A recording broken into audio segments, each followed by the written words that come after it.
Friday the 19th. I'm glad you're all here. So I love talking about money, and we really do enjoy talking about how to insure your assets because we are an insurance company, but we also like to help people do budgets and show them how to save money. So we're thrilled to be here with you. This workshop's meant to be interactive, so feel free to ask any questions, lend answers, or have open discussions. So if you need to interrupt me, that's okay. Let's learn from each other, all right? Throughout this workshop, we're going to have 5 fundamental sections that we're going to talk about. So we're looking at, or there may be a worksheet that you have in front of you.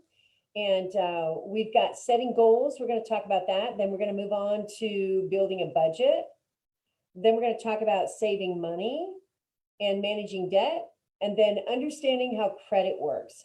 There's always a mystery when we talk about credit. So the benefits of this workshop, we're hoping that you'll walk away with the financial basics to develop a plan that works for you. So you'll be able to establish a solid financial foundation and to reach your goals. So in order to know, what our goals are, or what are we trying to reach, we're creating a roadmap.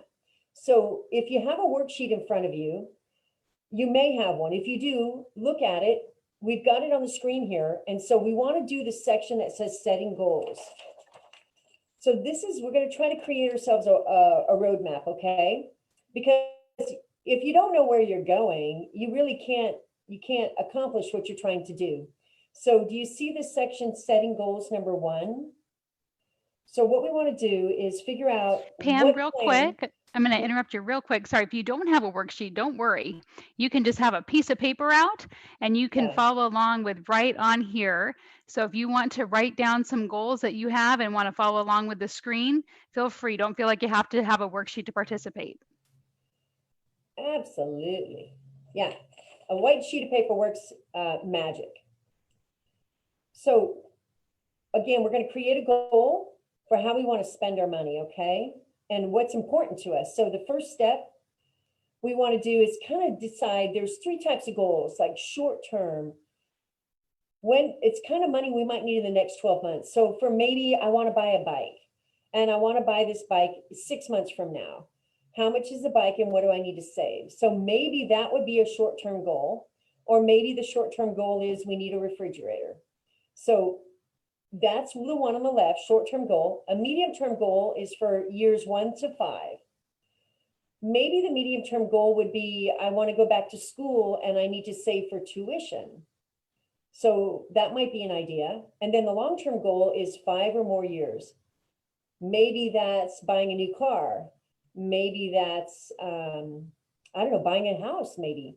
Or maybe for you, if you're 12, maybe that's how I'm going to get into college, right? So when we write down goals, we want to make sure that they're SMART goals, and that's an acronym. And SMART stands for specific, meaning it's real detailed, right? It's measurable. You can measure it to see if you make it. It's attainable. We don't want to say, I want to have $1 million by tomorrow, right? That may not work. That may not be attainable. And then we also have the realistic goal, and then we have time bound. So we want to put a time frame on it. Else, if we say, well, I just want to have $1 million, but we don't put a time frame on it, we may not make the goal, right? So would you like to take some time, just let's take a minute or 2 and write down our goals. So if you have a worksheet, do it on that. If you have a sheet of paper, that'd be great too. And then if anybody would share, that'd be awesome.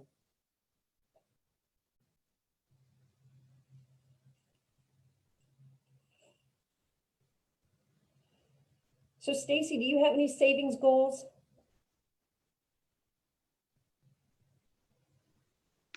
Oh boy, do I have a— so I have a long-term goal, and it's this is going to sound maybe a little I don't know if it's going to sound sane or not, but I really want— one of my bucket lists is to go to Antarctica They have what's called a penguin post office. So you can take a cruise to go to Antarctica, and you get to go on this island with penguins. You can't touch them. You just go on the same island, and you can actually send a postcard from Antarctica. And I watched a documentary on it, and it's been stuck in my head ever since. The tricky part is that cruise on sale is like $8,500 a person. And I would want to take my husband and son. And so part of me questions, like, do I want to spend nearly $30,000 on a 3-week trip? And another part of me really wants to kick it off my bucket list. So we joke around like, if I just start saving $100 a month in 30 years, I'll be ready to go to Antarctica. Mine's a little less pretty awesome. Aggressive. Mine was just to get a new set of lounge furniture for the pool so I can enjoy it. Since we're home all the time, like, I'm going to lay out by my pool more. I love that. I like that too. I'll move that over here. There we go. I'm figuring out how Zoom works here. I can move people around. That's pretty cool. But I wanted to tell you, Stacy, if you do decide to really go, I'll start saving my $100 a month because I want to go with you. Woohoo! I'm hoping that inflation doesn't hit us too hard, right? Because I'm hoping that it's not $40,000 at 30 years. But yeah, it'd be pretty fun. Or we could win the lottery and we could use those funds too.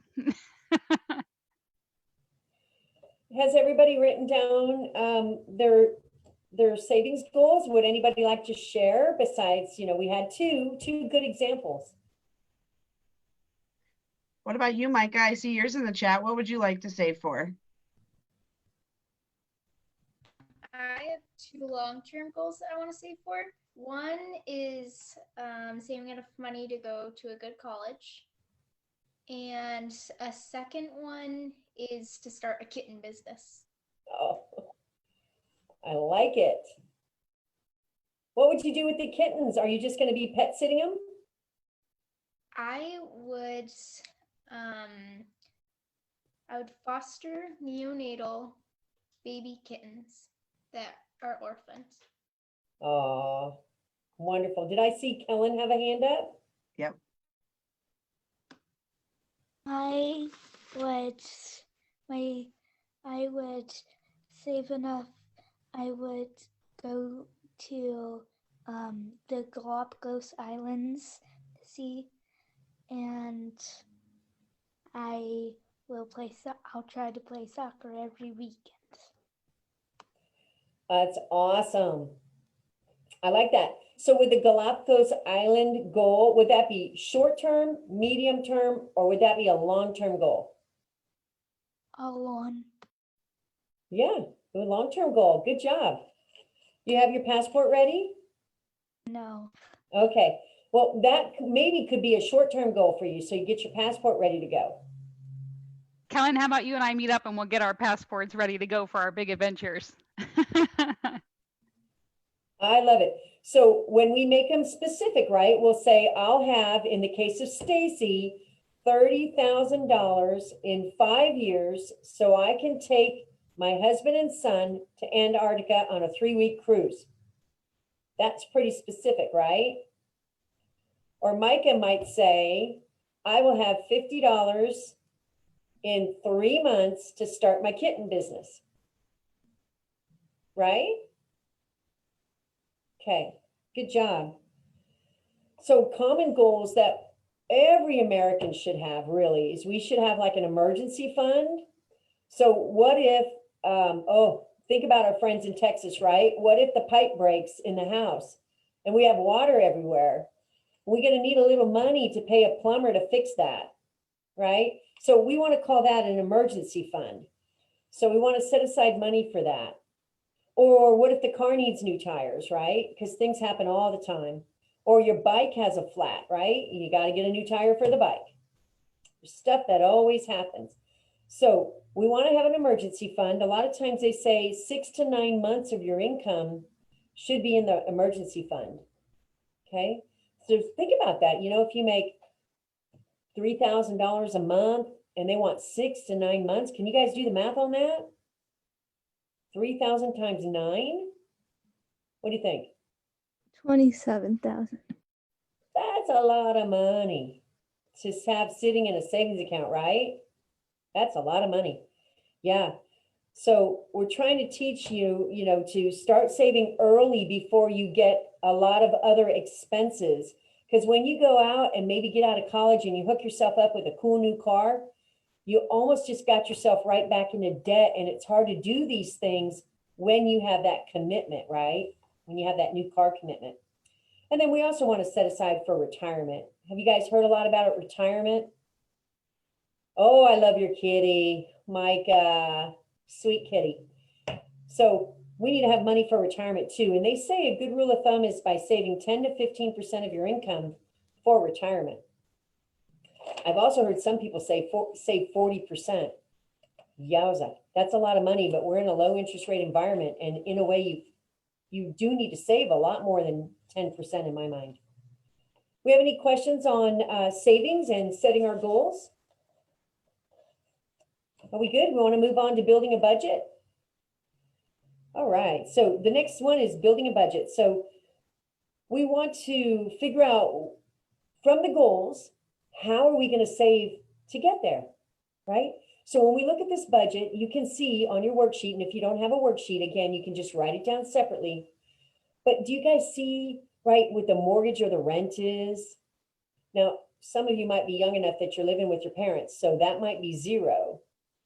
But for Kelly and me, and Stacy, we have to pay mortgage or rent, right? So we got to put a number in there, what our house payment is, or if we're renting a house. And then our phone bill. Micah, you got a phone? No? Not yet? Okay. But you probably don't have any cable or internet you got to worry about. But you know where it says car insurance? If you have a bike, you can put bike in there because you might have some maintenance. Renter's insurance, life insurance, these are all kind of adult stuff that when we get out of college or high school and we start a trade, we have to figure out where we're going to put our money because there's only so much money to go around. The variable expenses, those are expenses that can change every month, right? So some months you might eat more food than other months. Maybe in the winter months, right, we're kind of hunkered down and we eat more comfort food, but in the summer it's so hot that we don't always want to eat such heavy food. So maybe our food bill might be lower. Maybe in the summer we want to hang out at movie theaters when the time comes that we can do that. So it's cooler in there than hanging out outside. Well, it costs money to go to the movies, right? Or dining out, clothing and laundry. And then the non-monthly expenses, these are things that don't come up every single month, but they can be big and they come up because maybe the car broke down, the tires, or let's say mom has a birthday and we want to save money so we can get mom a nice present. So that would be under gifts, or you know how Christmas may roll around and we need to have a little Christmas fund, right? And there are credit unions that will have a Christmas fund. They name it Christmas fund and you can put $5 in there or $10 and save for Christmas. So you want to take a few minutes and write down some of your expenses on this worksheet or your white sheet of paper.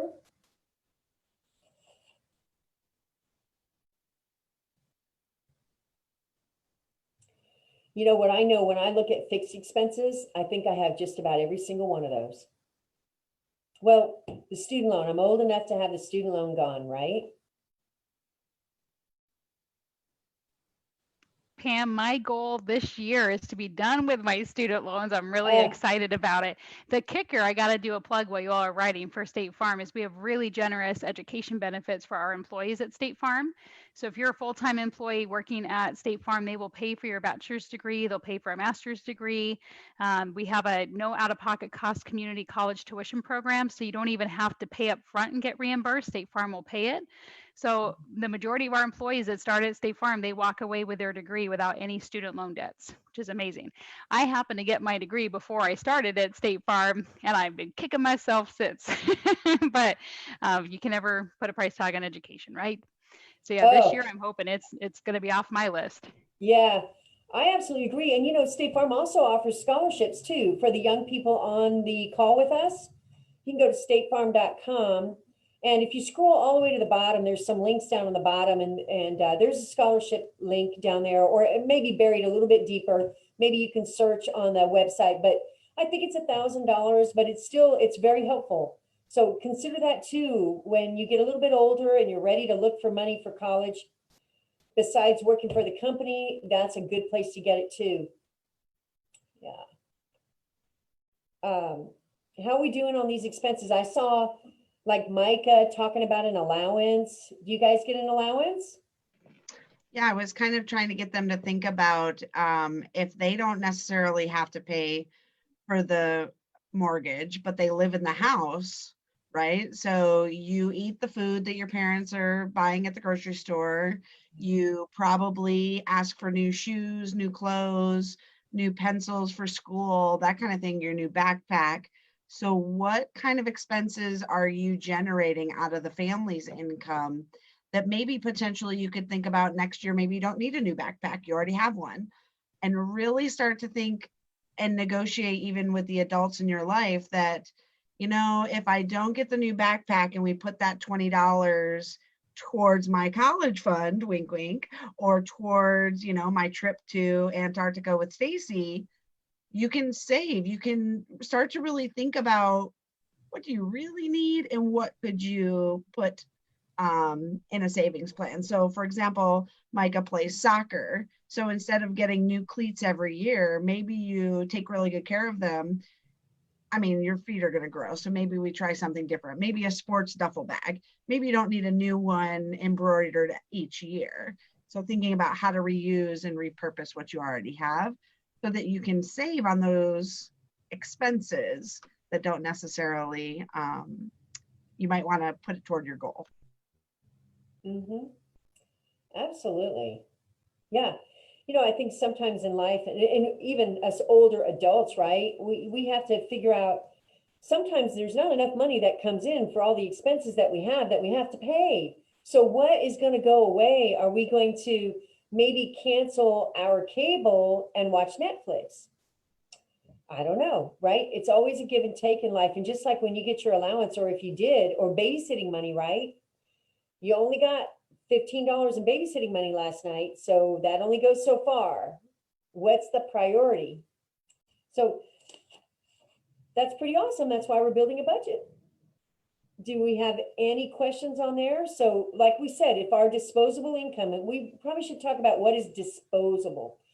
So when you get to do babysitting, right, thank goodness our government doesn't get his paws on your money. He'd like to, but we don't kind of tell him about it. So we get to keep all that money. When we get all of our money, that's called the gross, right? But then guess who gets to take the money from us first? His name's Uncle Sam, and that is our United States government. And they will take taxes from your paycheck first before you even get your hands on it. Now, why do you think they do that? Because they don't trust you to pay them afterwards, right?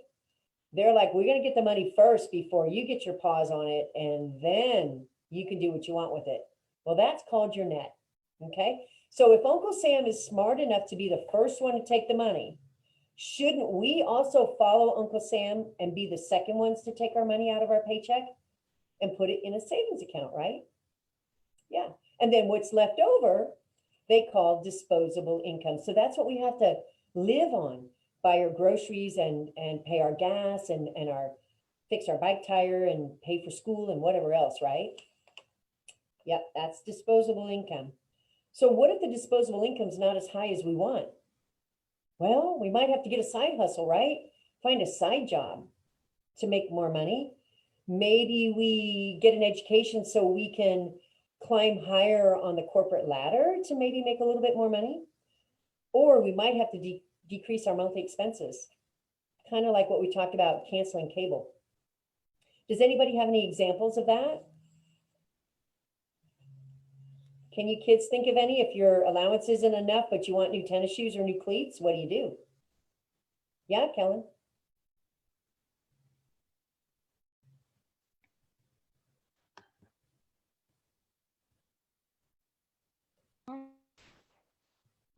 Kind of, I don't know. Can't hear you, Kellen. I don't know. You don't know? Well, that's okay. Kellen, should we talk about saving money? We sort of did a little bit, but the third section is saving money. So again, we kind of mentioned earlier an emergency fund, a retirement fund, and goals. So do you want to figure out maybe what you want to save for those three categories? So we kind of said an emergency fund should have 6 to 9 months of our income. A retirement fund, we were talking about 10 to 15% of our income, right? And then any other goals that we want. So our Antarctica trip, that's a big goal. Okay. So why don't you spend some time, just write down, create a little savings plan for your future. How much do you want to have in emergency savings? What do you want to do for your retirement? And your kitty business, Micah, how much are you going to set aside for that? How much are you going to save for that? Seeing the prices of a lot of the supplies, maybe even 50,000. Okay, yeah. So how long is it going to take you to save for that? A long time. Yeah, but so that's what I want you to write down, that plan. And it goes hand in hand with the first step in the goals. Okay.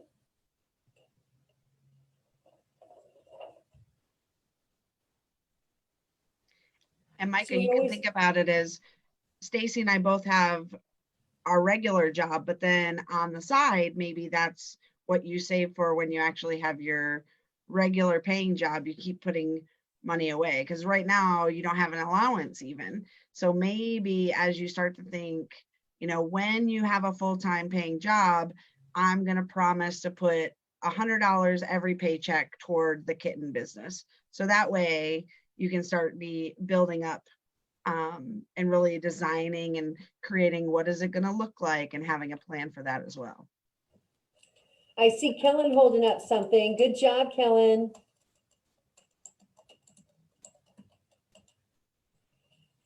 I think I saw $5. Is that what I saw? It's on the very bottom. 5,000. Oh, 5,000. Yowza. How are you going to save 5,000? When I get older, I'm gonna only try to use less than $400 a week. Well, that's very impressive. So 400 a week is about 1,600 a month, right? Very good. You'll get there in 4.5 months? Maybe sooner. Well, good job. Pam, we got a great suggestion in the chat of someone saying, what about a garage sale? So if your allowance isn't covering what you need, could you sell some trinkets and do a garage sale? I love that idea. I do too. Why don't we sell everything mom and dad have and see what they think about that? I think it's a great idea. I don't know if mom and dad are going to be digging it, but you can make some good money that way. Or are you thinking about selling stuff in your own closet? Is that what you're thinking? Yeah, I was thinking, you know, my whole house, since I've been home so much, I'm like, wow, I haven't even used that over there. And oh, wow, I don't really use that. So you could definitely have a garage sale or even potentially get your parents to help you with eBay or those other selling type like OfferUp, or I don't know them all, but yeah, there's definitely ways you can get ideas from selling some of the stuff you don't use anymore. Maybe you have things in your bedroom that, you know, $5 or $10 adds up pretty quickly. Sure CSO, I'm sorry, CSO Sahiba just brought up something really great too, that they're gonna enter a contest and the top 3 people can get $100. And it made me think about all the contests or prizes you may win for winning something at school or at church or in a program, as well as birthday cards. When they have money in them that folds, what about saving up that birthday money too? Mm-hmm. Yeah. And I just thought of one more thing, like sometimes we get gift cards or something like that. And if you save those up, that could also work. Or like you could, when you're like at the store, sometimes they have like those sales for something certain. So if you look ahead of time and try to get it for a cheaper price. Mm-hmm. Yeah, that's good thinking. Sure can. So especially to the students on the call, I know Micah and Kellen just won their Chromebooks, but imagine if you taught a class or you tutored, since you are, you know, the new age group growing up with computers in your hand. What if you helped code a new company's website, or helped your neighbors with emails, or your grandparents with any electronic activities, or maybe helping your mom at Science Vortex, Micah and Kellen. Saiba, maybe you, you know, create some tutoring opportunities in math. There could be some, you know, different things you could do, or picking up trash or mowing the lawn. I know those were great things when instead of babysitting, right? There's other stuff you could do. I love what Beth and Evelyn said, setting up vaccine appointments for the elderly. Let me tell you, I tried to do that for a couple of my clients. That is not easy to do. I think that's a great idea. And maybe they would give you $5 to help them out or something like that. I mean, that's definitely worth the frustration. Good job, Beth and Evelyn. Good thinking there. One thing that my my sister did, because she's going into college soon, so she had to like, you know, save up some stuff. So she did like this business thing with her friend, and they designed this business last summer, like a strawberry cake thing, and they made them and they like sold them at, I think it was like a tennis game that happened. So yeah, she was able to save a lot from that. Oh yeah. I see somebody saying digital phone calls helping the elderly, or bake sales. Yeah. Bake sales were hot when I was younger. Did that all the time. Great idea. Or I don't know if anybody's in the Girl Scouts, you know, and you sell the Girl Scout cookies for your troop, right? Lemonade stand. Yeah. That's an entrepreneur. Good job. Well, when we make all our money from these beautiful jobs that we're talking about, cool crafts, we need to pay ourselves first, right? So give yourself an allowance and stick with it, okay? Because if you spend all your money and you don't pay any of your bills, that's going to ruin your credit. And we'll talk about that in the next two sections, okay? So make sure you give yourself an allowance first so you can go buy the things that you want to buy. You can open a separate account if you want to keep your Antarctica savings in, or to keep your kitty money in for your business. So then you don't touch it, right? Because if you don't see it, you may not touch it, right? So you pay yourself first, put it in that account that you don't have quick access to. And then when you're ready, then that account will be there for you. You can pay things with cash. Some people do that. Some people believe in the envelope method. So if you have your electric bill, you put your money in the envelope for the electric bill. So it all gets parsed out, right? I don't personally have time to do that, but I like to use online banking. I've figured that out, and that's a pretty cool deal. So I bet you guys know how to do that. I mean, because you're way smarter than I am on that. But we want to, if we're going to use credit, right, we want to make sure we pay that off every month, because credit can be very dangerous. And we're going to start talking about good debt versus bad debt. Did you guys know there's two different kinds of debt? Yeah. And people will define it differently, but I agree with the definitions in our program here that good debt generally has lower interest rates. And it's really for a big long-term kind of goal type thing. So, and it grows in value. So a lot of times they'll say your mortgage is good debt, you know, where you live. So where your mom and dad live, Micah and Joshua, you know, so they have to pay on this house, right? But we hope that our house will appreciate in value. And it's okay to have a 30-year loan on your home, because I like to call it sleep credits, right? We got to have somewhere to sleep. We don't want to sleep on the streets. It's cold, and in the summer it's hot and it's not comfy. And then our kitty would run away. So we got to have a house. So that's good debt. I think school debt, if you use it properly to get an education, I think that's good debt too, don't you? If you get a good education, you get to have a job and make money so you can pay it back, right? What do you think is bad debt? Who can tell me bad debt? Maybe using it for something that you don't really need, but it's just like a want. You don't actually need it. Well, that's true. Yeah. And we as humans do that a lot, don't we? Sometimes I like to call it retail therapy. Micah? Bad debt is like when you owe way too much money and you can't get yourself out of this big hole that you dug. And a lot of times bad debt is just impulse buying, right? Oh, I think I need that. Or you're at the mall and you're buying things that really aren't going to serve you. And then what happens is you charge it on a credit card, but you can't pay the credit card off every month, or too many video games, right? And then we can't pay it off. And so then we have to pay interest. If we have to pay 15% interest on that, how much did those video games really cost us? A lot of money. So credit card debt is the devil. Now, yes, sometimes it can help us if we're in a pinch or we lose our job.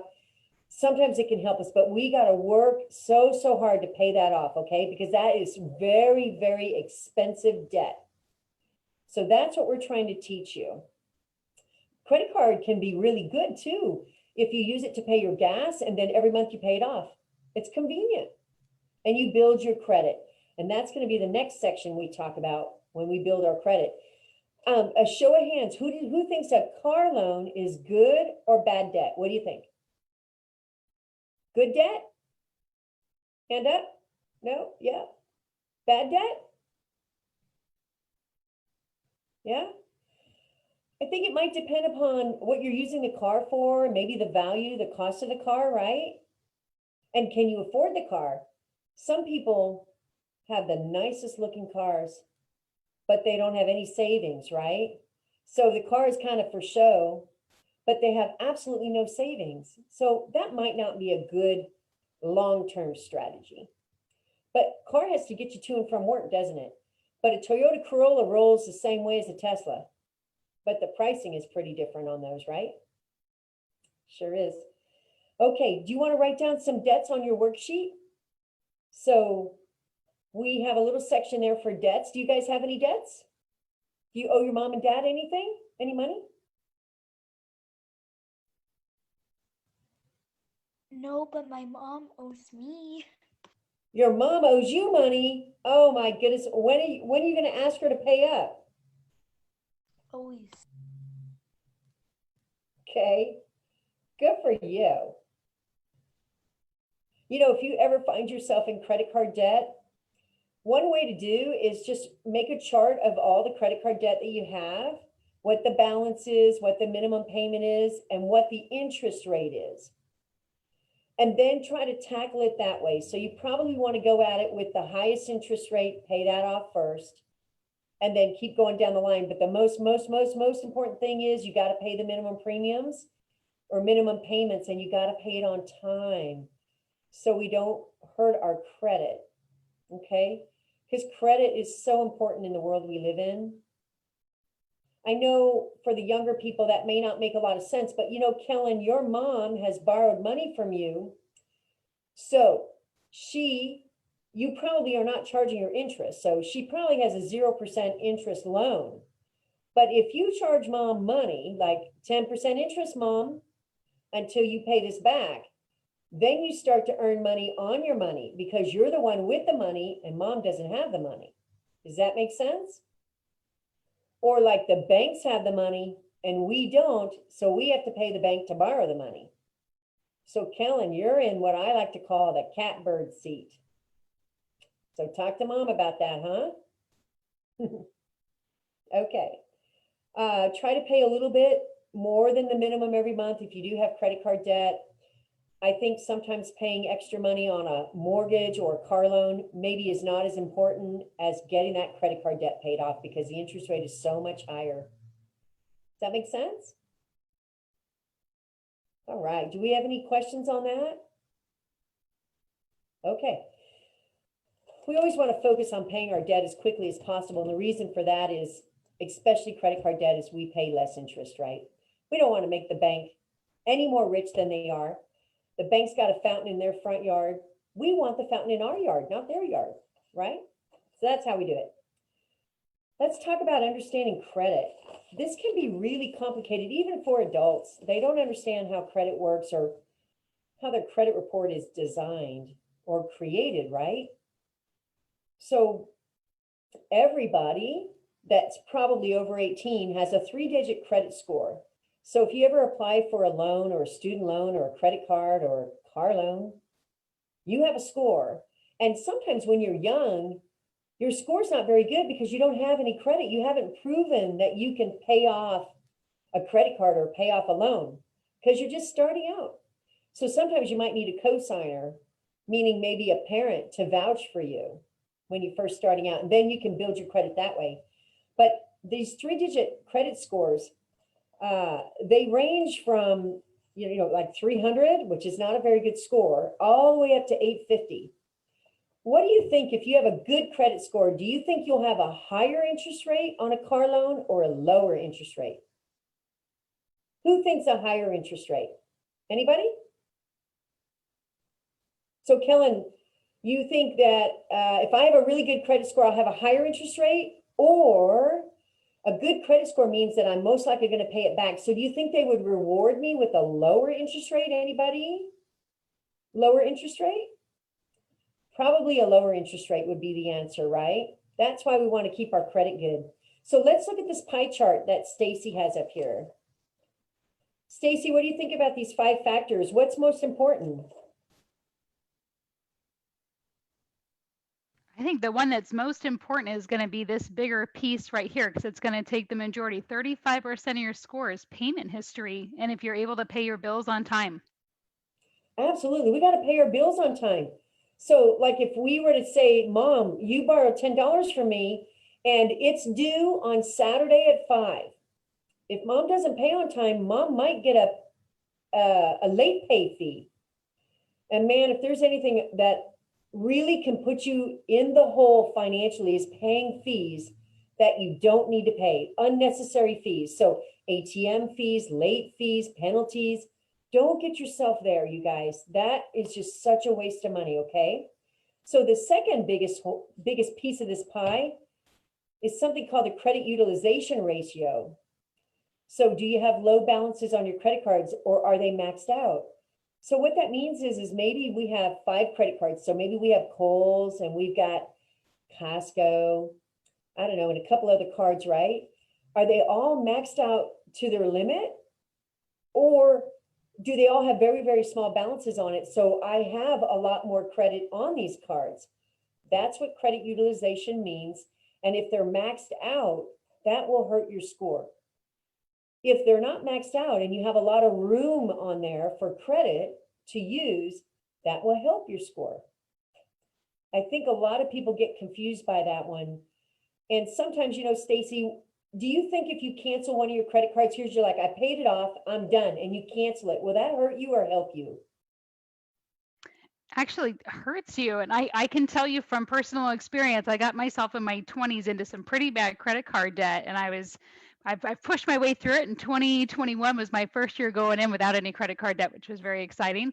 But sometimes when you pay it off, if you don't use that card for like 6 months, 8 months, then the company says, well, you're not using the card, I'm going to close your account.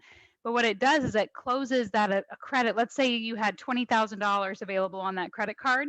If they close that account, now you have $20,000 less available for your total spending limit. So it can impact your score.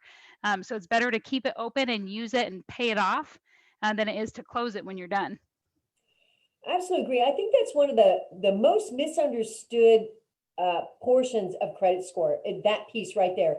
Because you want to say, listen, I paid off this credit card. I feel like I should just close it. I don't want any temptation. And you think that'll make your credit better, but it actually doesn't, because it shrinks your credit utilization ratio. Yeah. Well, the next big piece is length of credit history. When I was first coming out of high school, like I said, there was no credit. I had no credit. So my length of credit history was 0. That hurts your credit. So my dad co-signed for me on a credit card with the credit union, and I only paid or only charged gas on it. And then every month I paid it off, because frankly, I was pretty scared of the credit card. I didn't really understand how it all worked. And I think Micah had a question. She said, can she get more credit? Can credit cards also give you more money the more you buy? I think, Micah, what you might be thinking of is we Americans get really tied up in points on a credit card, right? So if we charge it on a credit card, maybe we get points that we can fly somewhere, American Airlines points, or maybe we get points for cash back. So really, that's the only thing I can think of, Micah, that you might be thinking of. But the more you charge, you don't get more money from them. But if you're thinking about rewards, because these credit card companies have gotten really smart and they know if they reward us, we may want their card. You might be thinking of rewards. Okay. Anybody else have a thought on that? No, I definitely agree with what you're saying, Pam. And, you know, a lot of cards now do come with some type of reward, but the percentage is often much smaller than the percentage on the dollar that you're being charged in interest. So even if you have 2% cash back, well, you may have a 14% interest on every dollar. So it still doesn't end up being better than cash would be for you to pay for things or just, you know, save. That's exactly right. Unless you're really disciplined, right? And you're like, okay, I'm going to put this on the credit card so I can get these points because I'm trying to save up for something with the points. But then I pay off that credit card the very next month, right? So I don't pay any interest. But people don't, because stuff happens in life, right? The car tires need to be replaced or something. And then you're like, oh no, I can't pay off the credit card. Oh, then it starts, right? The interest starts accruing and accruing. And then sometimes all of a sudden you're like, oh, I can't even get out of it. Oh, well, let me go shopping. You know, you almost kind of like, I can't get out of it and I'm done trying, and you don't want to get there. It is a domino theory. And I see that's what Renisha wrote here. She says, yeah, that's how serious credit card debt can become for some people. You can't get out, and the credit card companies know it. So there's a way, if you ever know somebody or somebody gets into credit card debt, you can call the credit card companies and tell them, listen, I cannot pay this and I need help. And you can make a deal with them. And you go to the retention department and they will make a deal if when you tell them, listen, I can't pay this. So if you can negotiate a payment program for me, they will do that. Now it will hurt your credit, but you can certainly do that with them because they would rather you pay a little bit than nothing at all. Does that make sense? Yeah? Okay. Then we have another box here, the credit mix, right? Do you have both types of credit? So installment credit, which means it has an end date. So that'd be like a car loan or a mortgage, or revolving credit. That's the credit card, no end date. Hey, as long as you pay, we'll keep giving you credit, right? Sometimes they'll even increase your limit and try to encourage you to go buy more because they're making a ton of money off you. Yeah, and then credit inquiries, you know, when you go and you want insurance for your car, sometimes we insurance companies are going to do a soft hit on your credit. When you do that, a lot of times it's not supposed to have an impact on your score, right? But people get a little upset about that when I say I have to do an inquiry only or a soft hit on your credit so I can give you a quote. That shows you who's looking at your credit.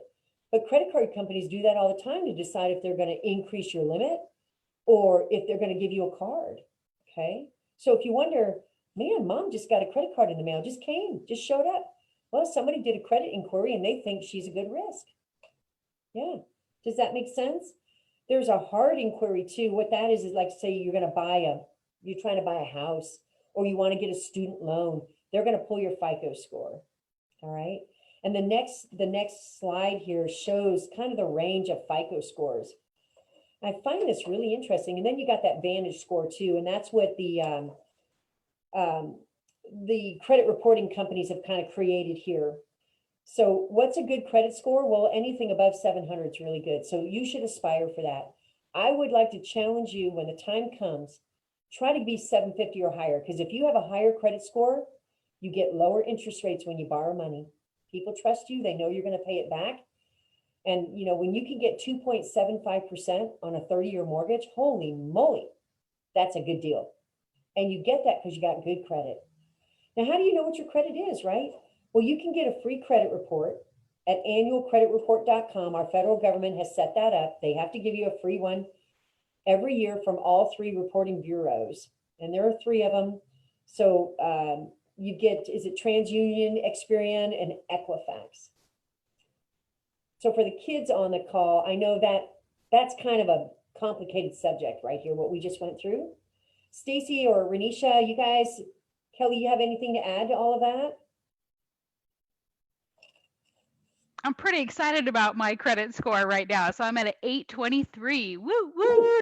And I just refinanced my mortgage to that fabulous rate you were talking about, Pam. So it was not that way always, but when I got into a lot of credit card debt, and I'm talking thousands of dollars in credit card debt, it got really bad. I paid a lot of interest, unfortunately, but I always paid it on time. And I used the technique that Pam talked about, the Snowball Method. So I started with my smallest one and I paid that first. Then I took the payment that I was making on that one and I rolled it on to the next payment and so on and so on. And finally, I got it all paid off. But then people knew that I was trustworthy to pay it back, even though I wasted a tremendous amount of money paying interest to the credit card companies. But I finally got out of it. So if you're in that mix right now, of whether you're parent or kid or college kid, like whatever age you are, if you find yourself there, you can get out. You just have to do it one step at a time, and saving and discipline, and not adding to it. I'll tell you what, COVID really helped me. It sounds silly, right? Because it was a global pandemic. I didn't realize how much I was eating out. I was wasting so much money eating multiple meals a day. My husband and I sat down and figured out that we were probably spending, between the two of us, going out to lunch each day at work and then dining out on the way home, at least about $50 a day. Wow. It was insane. Yeah. And so we ended up learning by not doing that, because we were inside and not going out and trying to be safe. We had all this extra money and we quickly paid off our debt last year. So it really helps when you make that budget and think about where your money's going. Oh, yeah. I would just really like to say, be careful, right? As you know, most of us learned the hard way. When I was in college, everybody would give me a credit card and I was a college student. So to all of the individuals listening too, even if you're 25 and you get the thing in the mail that says, hey, we'll give you a credit limit of $2,500. You do not have to sign up for that card, because you need to check the interest rate. You have to be smart, because they're willing to give you a credit card, because then they're going to catch you. You're going to want to use it and feel cool of being able to swipe your card. But the challenge is then not having enough money to pay it back fast enough. So be careful when you become an adult, or if you're already an adult and you're thinking of getting a credit card. Like Simon and I were chatting about the different levels, like, oh, they're going to give you this cool perk, or it's the special platinum, or it's the special card.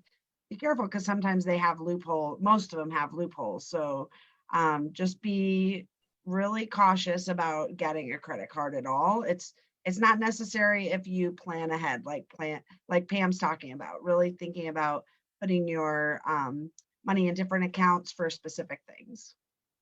I absolutely agree. I really like this comment too from Beth and Evelyn.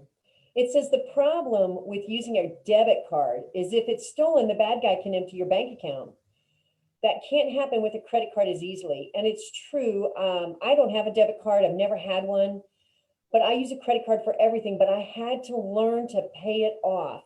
So if I'm renting a car and I have a car wreck and I'm using a credit card, I have much more safeguards than I do with a debit card. So I travel a lot, got to have a credit card for that, right? But you have to be disciplined. That's the trick. And if you know yourself and you're like, I am not a disciplined person, then you got to work with the debit card, because you know when your bank account goes to zero, there is no more money you can spend. It's over. You can't, it doesn't really happen with a credit card, because those companies want to give you more credit and more credit, because it helps them and it doesn't help you, and you down in that deep rabbit hole. And so Pam, could I add something? Yeah. Oh, I'm sorry. So I agree with everything that everyone has said. And I will say, like, I was in the same boat as Kelly in college. When you go to college, there's going to be so many enticing offers, free stuff, a lot of stuff that doesn't amount to the value of the debt you can get in. So I did the same thing as Stacy. I got into some credit card debt, being young and not so smart, when I was in my 20s. And what I did is I actually worked and paid it off. Well, what happens is you will have an increase in your credit score. As we saw, payment history and all of that, and your debt ratio being reduced is a big chunk of that credit score. So when you have a higher credit score, what happens? It puts you in a position to where you seem more trustworthy. So you really want to, just like Pam was saying, the discipline piece, because if you get a credit boost from a card that maybe was only 5,000 and now all of a sudden they trust you with 12,000, and you didn't have the discipline at 5, you probably won't have the discipline at 12. So you can get back into trouble. And I would say just be really, really careful, because I saw someone was saying, I think I would just get it for like 1,000. Wherever your credit is at, it's going to be the amount they approve you for. And sometimes it's more than you are ready to chew or can bite off. Oh, that's so true. So true. Yeah, I would recommend parents, if you're going to help your children with a credit card, a lot of times the credit card companies, and there are different credit card companies. There was a question here. Yes, there are.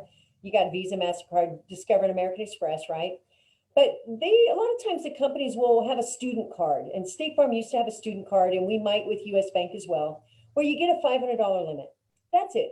So if you did get yourself in trouble, it's $500. Yes, that does sound like a lot of money, but it's not 5,000, so you can get out of it pretty quick. But it's just a good way to learn how to use a credit card and not have a very high limit. Just charge your gas or your school books, whatever it is, right? That's a good way to start. Yeah. Well, does anybody else have any comments? This has been a whole lot of fun. I think we might be at the end. Stacy, have I covered it all?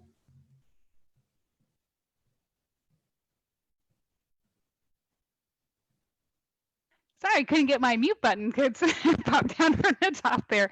Now, you've done a wonderful job. Everyone wrote down goals today. We shared those goals together. Pam gave a great resource to get a free annual credit report. And you can set up an appointment with Pam. So if you're looking for, hey, I want to know how to save. Pam's great at helping people set up retirement accounts and talking about life insurance. So definitely you can set up an appointment with Pam. I'm going to put her information on here.